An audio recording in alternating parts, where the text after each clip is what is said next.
Good morning. இப்போது நம்ம நார்த்தங்காய் நறுக்கிறது எல்லாருமே கஷ்டப்படுறோம்.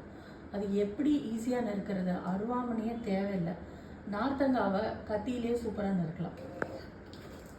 இப்போ நம்ம உப்பு கொட்டின்னு இருக்கேன். கீழே காமி உப்பு கொட்டின்னு இருக்கேன்.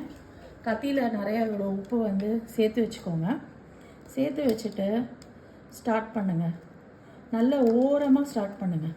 இங்கேருந்து ஸ்டார்ட் பண்ணிவிட்டு அப்படியே ஒரு அப்படியே எப்படி நம்ம ரிங் மாதிரி கட் பண்ணுவோமோ, பொட்டேட்டோ ரிங் மாதிரி கட் பண்ணுவோம்ல, அதே மாதிரி இப்போ பார்த்தீங்கன்னா தெரியும். இங்கே பாருங்கள், இப்படி வச்சுருக்கோம். ஓகே, அதே மாதிரியே நீங்கள் கட் பண்ணிகிட்டே வாங்க. இது நான் உப்பு நார்த்தங்காய்க்காக பண்ணிகிட்ருக்கேன். இதே மாதிரி ரிங்காக கட் பண்ணிங்கன்னா உள்ளே இருக்கிற கொட்டை அவ்வளவும் வெளியில் வந்துக்கிட்டே இருக்கும். நீங்களே பார்க்கலாம், முழுசாக வருது, எதுவுமே உடையலை. அண்ட் நைஸாக மெல்லிஸாக கட் பண்ணோம். லைக் நீங்கள் ரொம்ப ஹார்டாக பண்ணிங்கன்னா மொத்தமாக உடஞ்சி போயிடும். ஸோ அந்த மாதிரியும் பண்ண முடியாது.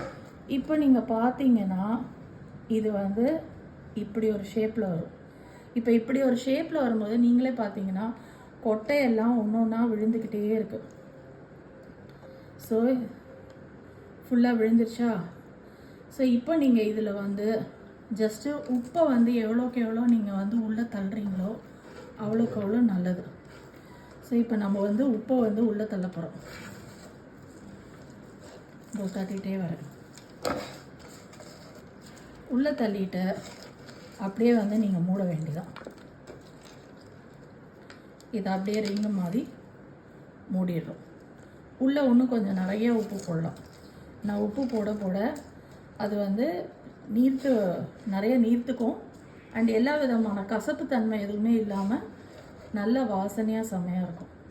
இப்போது இந்த மாதிரி ரிங்காக பண்ணி ஆரஞ்சு எப்படி இருக்குமோ அதே மாதிரி இப்படியே நான் அடுக்க போகிறேன்.